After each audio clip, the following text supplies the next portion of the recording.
ku danna subscribe, bayan haka ku danna ƙararrawar sanarwa domin samun shirye-shiryen mu kan kai.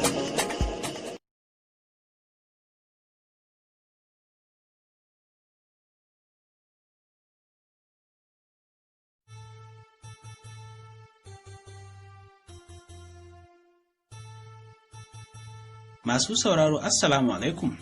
Barkanku da sake saduwa da mu a cikin wannan sabon shirin namu mai suna Zauren Nishadi. Kamar yadda kuka sani a kullum, shirin Zauren Nishadi shiri ne wanda zai dinga kawo muku labarai kala-kala a kowane lokaci.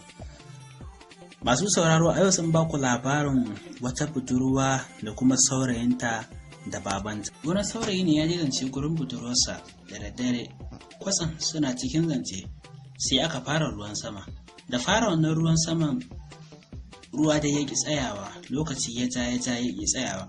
Dan sai babanta ya fito yake cewa tunda wannan ruwa bai tsaya ba, kawai ki kai shi ɗakin baƙi, in ya so sai ya kwana a ciki.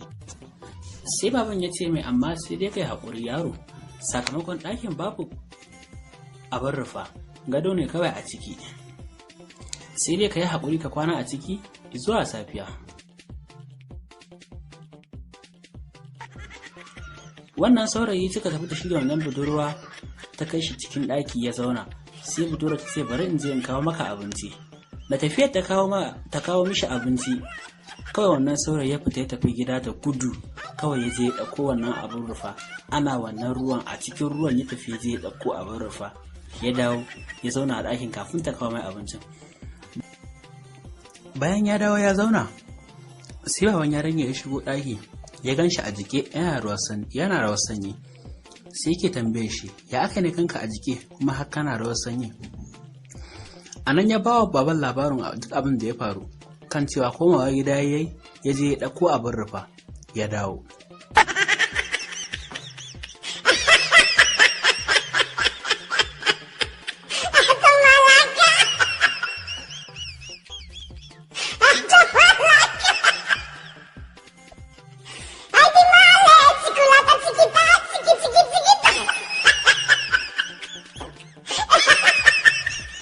So masu sauraro, kun ji yadda labarin saurayi da budurwa da kuma babanta ya kasance. To a wannan labarin muna so mu ne kowa ya faɗi ra'ayinsa. Shin idan kai ne baban yarinyar, ya za ka yi idan ka zo ka tarar da shi a jikin ruwa ya dake shi, makon ya fita ya ji ya ɗauko abin rufa?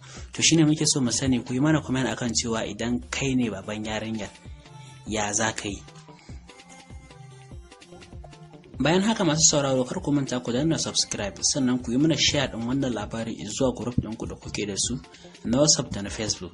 Mun gode da kasancewar ku a tashar Ruwan Dare Hausa TV.